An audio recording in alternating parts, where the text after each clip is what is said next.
Hey everyone, welcome to Crank It Up Podcast, the YouTube home of Brigand Games. I'm Jim Price, designer of Erudia Battle of Birthrights, and today I want to talk to you about not one, but two experiments that I'm excited to try, both of which concern the same class, the Monks, which are confirmed as the third class of the Brutality expansion. As we try to fold more players into the game system, I believe that showing off the depth and the fact that it is in fact a game system is important. It's why we have the Apocrypha in the mod, like Griffins and Kineticists. But what happens when you run out of placeholder art? As a publicly available mod, I don't like the idea of using someone else's IP, which is why I went the placeholder route. But what if there was a different way? What if I could find art that didn't have legal restrictions? Enter the world of AI-generated art.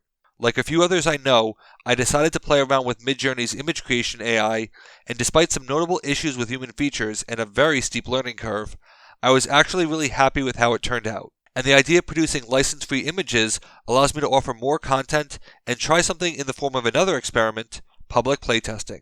There are many forms of playtesting, which is a topic for another video for another time, but it is highly iterative with several stages and each stage having a different goal. But on occasion, you run into a problem that sometimes isn't apparent, the role that personality factors in playtesting. The Monks are a great example of this. Many players know that Monks were originally in the core set, having been swapped out for the Cavalry, but they were pushed out for three main reasons. First, I had to make sure that the core set wasn't overtly antagonistic when the fighters were already in there. Second, it seemed difficult to try to balance Monks, knowing that some of their abilities have key timing questions and you want to let the card resolution order mature. But most importantly, because of some of the concepts that Monks utilize, they are very much influenced by how they are played and played against in terms of dealing damage.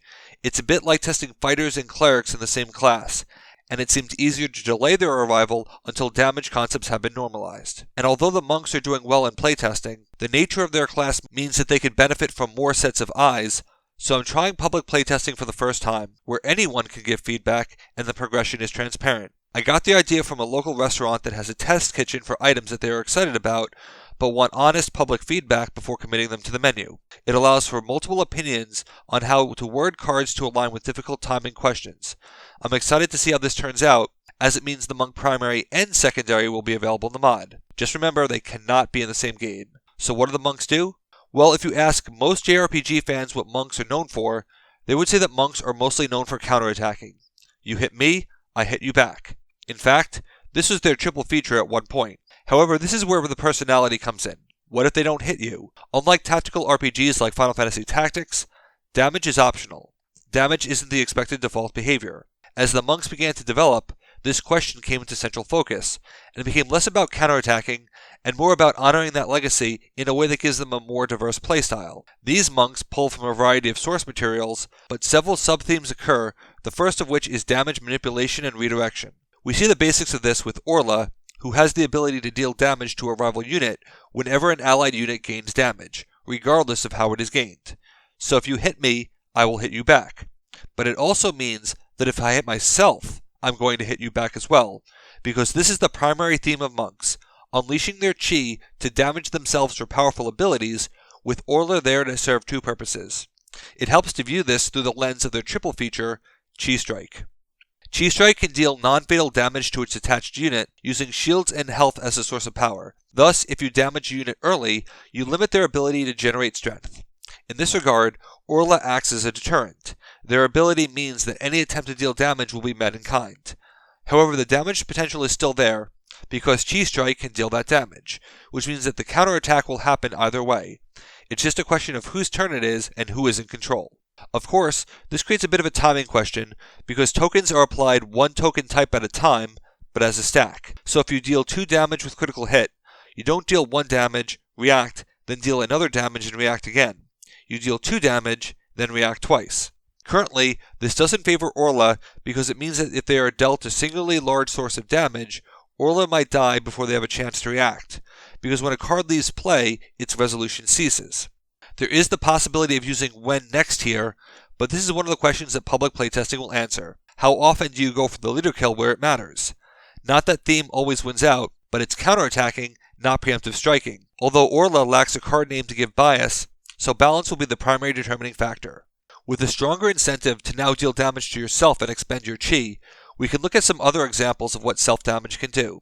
The prior has a higher than average base health because they need it for their ability, which is to gain constant power from being damaged. With Chi Strike, they are a natural target because it's essentially double power. To compensate for this, the prior takes time to use its ability, being initially cancelled. But there is tremendous upside here, as you can utilize any of the self-damaging abilities to generate power while having room health-wise because of the boost. For example, Blasphemy can generate 3 power through damage while drawing 3 cards, even more if boosted by shields. This means that, like with Knights, tactic suppression through shielding matters. In fact, Leduc can use this as a form of changing stances. Leduc can deal damage to a unit, knocking down their health but creating 2 shields. In the context of Chi Strike, because each shield can block a damage, but block damage still generates strength, this is actually a net gain of 1. The same is true of drawing cards with Blasphemy. However, if the shields are never targeted, this can be reversed through healing. This allows an indirect way to use alternate tactics while having better synergy with shield-based classes like Knights and Saxamites. If you are a postulant, you don't want to be damaged because you channel power as you remain undamaged, and these postulants, if left unchecked, can be fairly global sources of free power, especially if you have many of them. The monks don't have a lot of healing, but they can move damage around to where they need it to be. Furlough is a great example of this. Furlough doesn't directly remove damage, just strategically repositions it. This makes the monk feel very different from clerics, while still allowing both to complement each other. Perhaps you stage the damage on a unit on a terminal base, like a postulant who has done its job. But Furlough herself might also want to be damaged, because the more damage she has, the more power she can generate after a rival unit is defeated, which is convenient because she can send that power with her own command.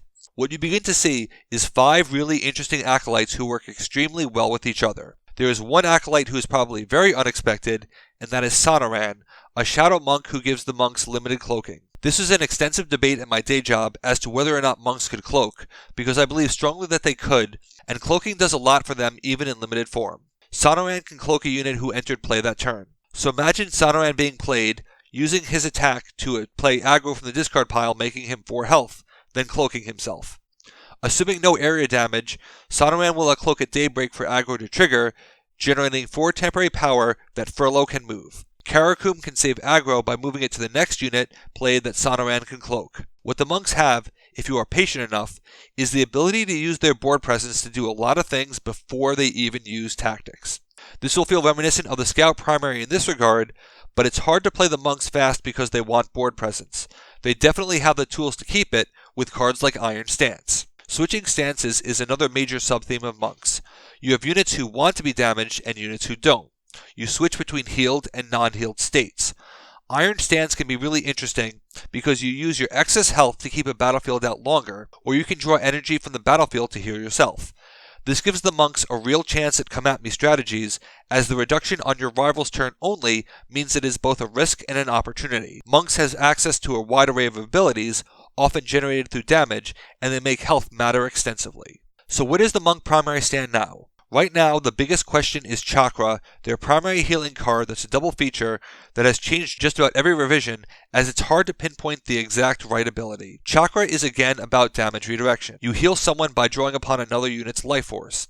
As a unit modifier, the attached unit is obviously meant to be part of the equation, and I think that this ability is fairly close. Previously, what was happening was, if you damaged the Chakra unit, you pretty much shut down the monk healing, so at least now there is a cost to self-healing, one that draws upon a different energy source, your cards. This is the card I am most interested in seeing evolve, as getting Chakra right can really solidify the monks as a polished class that we could fully enjoy in the mod. But monks also have a secondary, and I mentioned that they'd be arriving too. Secondary design is always fascinating, because you need to pick the right 5 cards to carry over, which isn't always the triple and double features, but in this case it is. Because of their themes of connected chi, monks bring back another big mechanic in perhaps a surprising way, reusables.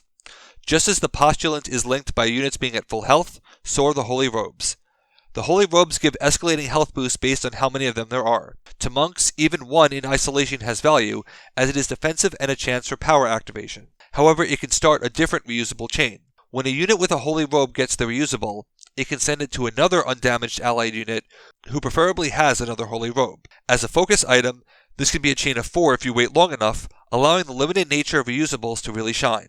It's natural to think that this is crazy with chemists, but you need to remember that Holy Robes are played with support because they're items, and support also plays items, so this is mostly a multi-turn plan that favors the long game. Because of that, one of their reusables leans into the idea of repeated usage, and that's Living Water. It's a 2-tactic reusable that chains nicely, but offers the chance to be reclaimed if no allied unit is damaged.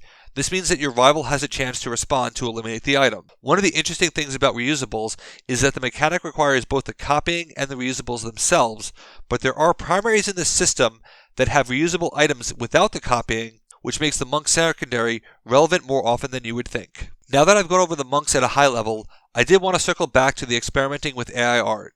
Overall, I'm really happy with the direction as it looks like it could be the real thing. Not that I ever would, because getting a consistent direction is hard. The AI doesn't necessarily know about headroom, so I have to keep moving things around. But there were 2 particularly fun challenges that I wanted to call out. First, this is done with the actual Acolyte art direction. I could have kept making more unique monks, but I wanted to show the connection between Acolyte and action that I normally do. For example, Sonoran is on Blasphemy because it's a great setup card and it makes sense to cloak that unit on the brink of death. Karakum is on Chi Strike because it is really fun to double tap that when you are bursting. This was really challenging to get AI generated characters to get regenerated in action stances. In some cases I didn't get what I want and had to change the name, like with Lightning Kick. This is supposed to be Lightning Kick, but the AI wasn't drawing the kicking, and someone would have given me a hard time if a kicking card didn't have actual kicking. I may or may not experiment more with trying to get some of the facial features fixed, but this is meant to be a high-fidelity placeholder, not a permanent solution, so there are diminishing returns. But item generation was an also interesting challenge. It was hard to figure out how to get the AI to draw abstract, colorful backgrounds that captures what I want for the class, but there's a bit of a harsh juxtaposition against the items themselves because you have to match color and tone, and the items are too realistic for me personally. No matter what I do, the AI just won't listen to me, even if you say things like, not realistic. As I'm not an artist, I have no ideas what colors mesh up with others, but it was fun to try anyway, and it's definitely better than what I had before, and it won't get me sued. I had a lot of fun with the AI generation, and have already begun generating more for another apocryphal class. I'm excited to see if the monk public playtesting ends up working out, as it means that I can do it again, and you get to be even more involved. While this does hurt Spoiler Sunday, that is a one-time hit, whereas a quality hit would last indefinitely. So I think that this is an important trade-off. What do you think of the monk class? Let me know in the comments. Thanks for watching. Be sure to like and subscribe. Let's shut it down.